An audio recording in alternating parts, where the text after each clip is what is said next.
All right, so to create a category, you have to do two things. First, you have to create it and name it. So when you're going, you just click the A+ sign.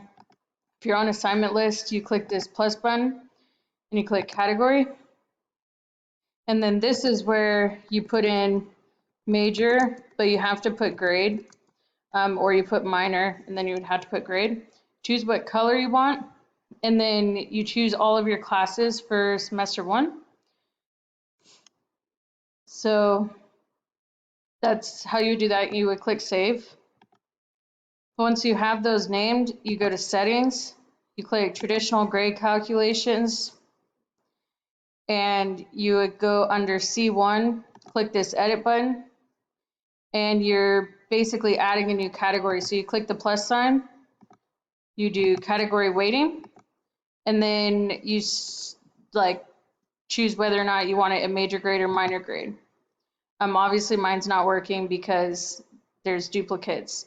But you put in the percentage. So you put the weight, 30%, 70%, and then you just click save. Then when you go to make an assignment, so then when you go back to assignment list, create an assignment, you'll select your category, and then you'll select major or minor.